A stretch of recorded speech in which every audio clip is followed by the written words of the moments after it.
अस्सलामुअलैकुम, कैसे हैं आप सब। मैं ठीक ठाक हूँ अल्हम्दुलिल्लाह और उम्मीद करती हूँ आप सब भी बिल्कुल ठीक होंगे।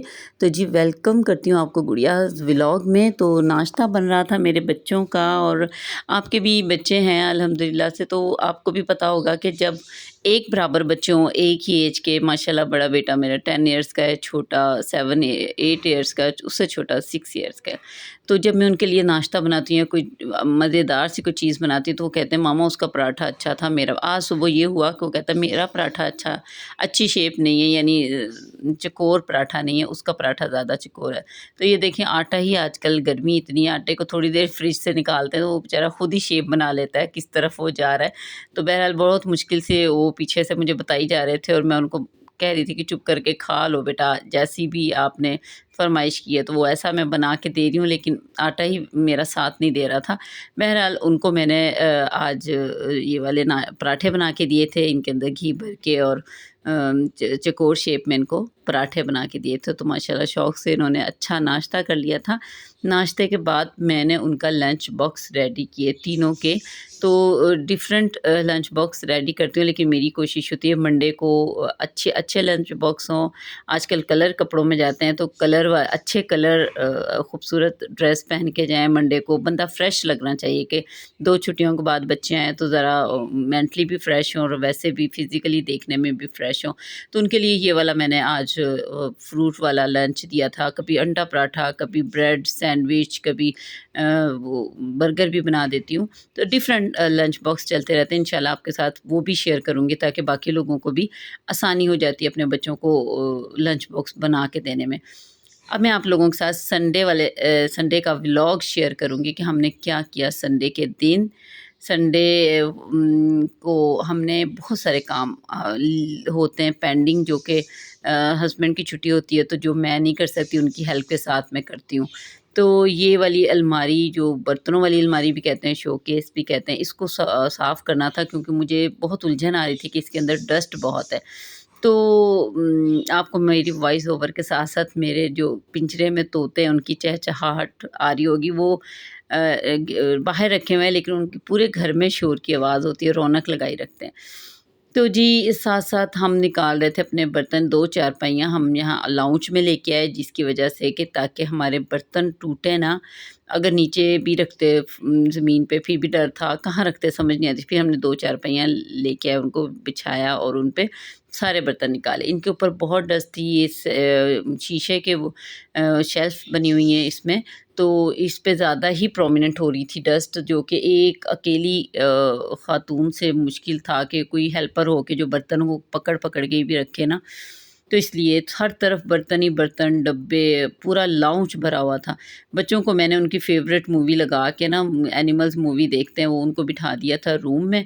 तो वो जी अपनी फ़ेवरेट मूवी देख रहे थे, और मैं और मेरे हस्बैंड नाश्ता करने के बाद तो हम इस काम में लग गए थे। तो ये मेरी बहुत दिनों से मैं आहिस्ता-आहिस्ता अपने हस्बैंड के पीछे लगी हुई थी, ये वाला काम बस करवा दें आप मेरे साथ।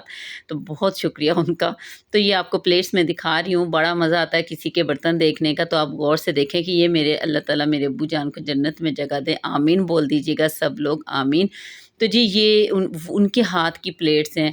उनको बहुत शौक था, बहुत खूबसूरत बर्तन। जब वो किसी भी मुल्क में जाते होते थे ना, आउट ऑफ कंट्रीज़ कहीं पे भी जाते, तो बर्तन लेके आते होते। तो किसी भी शहर में और शहर में भी जाते होते, तो ये कस्टर्ड बाउल भी उनका ही हाथ का है। ये छोटी-सी प्याली है, इसके ऊपर आयतल कुर्सी लिखी हुई है, ये भी वो हज करने गए थे, वहीं से लेके आए थे। इसमें पानी बच्चों को दो तो शिफ़ा होती है, ऐसे करके ये वाली चीज़ें। तो ये मेरे पास हैं, तो मैं इनको निशानी के तौर पे भी रखी हुई हैं, लेकिन इस्तेमाल भी करती हूँ बहुत एहतियात के साथ कि ये टूट ना जाएँ। तो जी मुख्तलिफ़ बर्तन निकलते हैं, और मैं हालाँकि मैं तो इन बर्तनों को यूज़ भी करती हूँ, फिर भी मुझे देखने में इतना मज़ा आ रहा था इस वक़्त, आपको भी दिखा रही हूँ। ये एक सेट है जो कि इतनी अच्छी इसकी पैकिंग है कि अभी फ़िलहाल मुझे इसकी ज़रूरत भी नहीं पड़ी, और वैसा का वैसा मैंने पैक जैसे था ना वैसे ही रख दिया, ताकि इसमें ना ख़राशें लग जाती हैं अक्सर डिश में या प्लेट्स में। तो उन्होंने बड़ी अच्छी पैकिंग की हुई थी, नीचे वो लगा के ना शीट सी, तो इसलिए मैंने इनको नहीं खोला। तो एक साइड बिल्कुल हो गई थी खाली, दूसरी तरफ अब हम शुरू होने लगे थे। ग्लास, कप, ये वाला साइड में ये थे, तो वो भी निकल गए, ये देखें। और ये पूरे लाउंज में बर्तन ही बर्तन, और इतवार थी आज, कुछ भी मैंने सेट नहीं किया था। ये मिठाई का डब्बा आपको बर्तनों में नज़र आ रहा होगा, ये इसमें से नहीं निकला है, ये मेरे नेबर से आया है, तो उनके घर में माशाल्लाह बेटा पैदा हुआ था। तो साथ-साथ हम मिठाई एन्जॉय कर रहे थे, साथ-साथ हम अपना काम कर रहे थे। तो ये जो शीशे की शेल्फ़ थी, ये भी सब उतारी गईं, यहाँ से इनको भी एहतियात से रखा गया।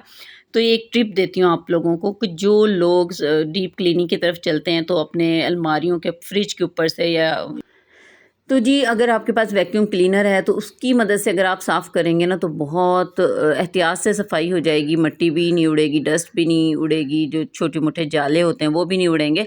और जी, अक्सर हम ख़वातीन क्या करती हैं, पकड़ के झाड़ू फेरती हैं तो सारा घर गंदा हो जाता है। दूसरी तरफ आते हैं, ये लाइटिंग आपको लाइट नज़र आ रही है जगमग करती हुई, तो जी ये मेरे ज़हन में आइडिया था, मैंने अपने हस्बैंड से शेयर किया कि अगर मेरे बर्तनों वाली अलमारी में ये लाइट लग जाए तो कैसा आइडिया रहेगा, कैसा रहेगा? तो वो कहते हैं ठीक है, हमारे पास ऑलरेडी ये मौजूद भी थी।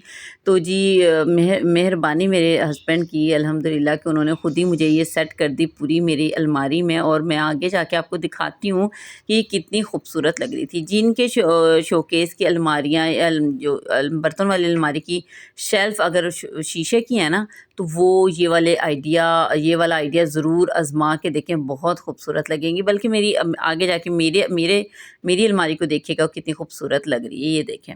अभी ये जो अलमारी के दरवाज़े हैं ना, बच्चों के हाथ लगे हुए हैं, अभी इनको मैंने क्लीन करना था, तो ये लाइट लग चुकी थी और हमने दोबारा से इसमें बर्तन रखने दोबारा स्टार्ट कर दिए थे। इतना सा हमने रखे, थोड़ा-थोड़ा रेस्ट भी बीच में कर रहे थे, बहुत थक गए थे, 3 से 4 घंटे हमें इसी काम में लगे थे। और फाइनल ये देखें, फाइनल आपके सामने लुक है, कितनी खूबसूरत लग रही है। तो कमेंट्स आपने ज़रूर करने हैं, इसी खुशी में चैनल को तो कर देना सब्सक्राइब, तो बनता है इतनी मेहनत के बाद। तो चैनल को करें सब्सक्राइब, लाइक भी ज़रूर करें, और मुझे कमेंट ज़रूर करके बताना है कि इतनी मेहनत के बाद कैसा लग रहा है मेरा शोकेस, कैसा लग रहा है मेरी बर्तनों वाली अलमारी कैसी लग रही है, और स्पेशली आपने बताना है कि लाइट कैसी लगी, लाइट वाला आइडिया कैसा था। तो ये देखें, शेल्फ़ शीशे की होने की वजह से नीचे तक बर्तनों में खूबसूरती और चमक नज़र आ रही है। तो ये मेरा आज का व्लॉग था, लेकिन अभी मैं व्लॉग को एंड नहीं कर रही, लेकिन मैंने एक बात उन बच्चियों से करनी थी कि जिनकी शादी होने वाली है, जिनकी शादी को साल हो गया है, या जो अपनी शादी की तैयारी कर रही हैं, तो आप अपने अंदर हौसला हिम्मत पहले ही पैदा करनी शुरू कर दें। क्योंकि जब आप एक नई जगह पे जाते हो ना, आप लोगों को बहुत कुछ देखने को, सहने को, फेस करने को मिलता है। तो उसमें अगर हम सोच के जाएँगे ना कि डिफ़रेंट चीज़ें नज़र आएँगी, तो आपको परेशानी नहीं होगी। अगर आप कहेंगे लो जी आगे भी ऐसा ही सब कुछ होगा, तो फिर आपको परेशानी होगी। अपने अंदर हौसला पैदा करें, अपने अंदर हिम्मत पैदा करें, अपने आप को खुद ही समझाएँ कि अब मैंने बड़ों की इज़्ज़त करनी है। बहुत सारे घरों में मैंने देखा गया है, बच्चियों को मिसगाइड किया जाता है। माएँ बहुत मिसगाइड करती हैं, बड़ी बड़ी बहनें शादीशुदा होती हैं, वो मिसगाइड करती हैं। सास कहेगी ऐसे कहना तो तुम आगे से ऐसे कहना, किसी के सामने आपने ज़ुबान दराज़ी नहीं करनी। आज के माहौल के मुताबिक आपको बात बता रही हूँ, और अल्लाह ताला भी खुश होता है, क्योंकि हमने दुनिया में ही नहीं रहना, हमने ज़ाहिर है आखिरत भी आनी है। तो अपने आप को वैसे भी साफ़ रखें आप। अपने हस्बैंड के साथ बिल्कुल सिंसियर रहें, दिल से सिंसियर रहें, तो इंशाल्लाह आपका रिलेशन बहुत अच्छा रहेगा।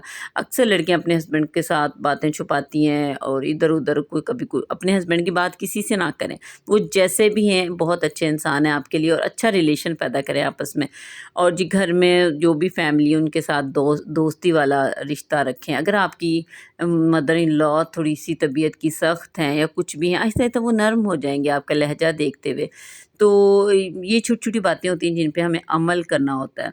तो जी यहाँ पे मैं बना रही थी, इतना काम करने के बाद थक गई थी, तो मैंने सिंपल सा रात का खाना बनाया है। ये गोल-गोल से मैंने गोल पकोड़े बनाए, ये आपके सामने। इसमें मैंने एक काट के एक डब्बे में डाल दिए, तो इसमें मैंने सिर्फ़ 2 चम्मच बेसन और 2 चम्मच मैदा डाल के, बाकी सूखे सारे मसाले जो होते हैं, दरदरी कुटी लाल मिर्च, नमक और सूखा धनिया डाल दिया है, और कटा हुआ धनिया डाल दिया है, और थोड़ा-सा चाट मसाला डाला था। एक तरफ मैंने टिश्यू बिछा दिए, थोड़ी ये गोल-गोल काट के आपने एक स्ट्रेनर में डाल देना, ताकि इनका पानी बिल्कुल खुश्क हो जाए। तो ऐसे मैंने दिखा रही हूँ आपको किस तरह से काटने, और इतने इतने साइज़ में, ना ज़्यादा बारीक हो ना इतने मोटे हों। तो ये बहुत मज़ेदार बनते हैं और बच्चों की भी बहुत फ़ेवरेट है। रमज़ान में मैं अक्सर यही बनाती हूँ, क्योंकि वो दूसरे वाले पकोड़े बेसन की वजह से थोड़ा ज़्यादा हैवी हो जाते हैं। लेकिन अगर आप घर में बना रहे हैं ना सिंपल दाल चावल, तो ये उनके साथ बेस्ट हैं। ये वाला मेरी जो आज की जो रेसिपी है, इसको बना के देखिएगा तो आपके बच्चे बहुत खुश होंगे। बॉयल चावल, साथ में जो मसूर मूँग की दाल, और ये वाले पकोड़े, गोल पकोड़े। तो ये डिनर था हमारा, और बच्चों ने और मैंने, हम सब ने मिल के खाया, और जल्दी भी बन जाता है। अगर आप बहुत बड़ा कोई काम कर रहे हैं ना, तो झटपट बनाने वाली ये वाली रेसिपी ज़रूर ट्राई कीजिएगा।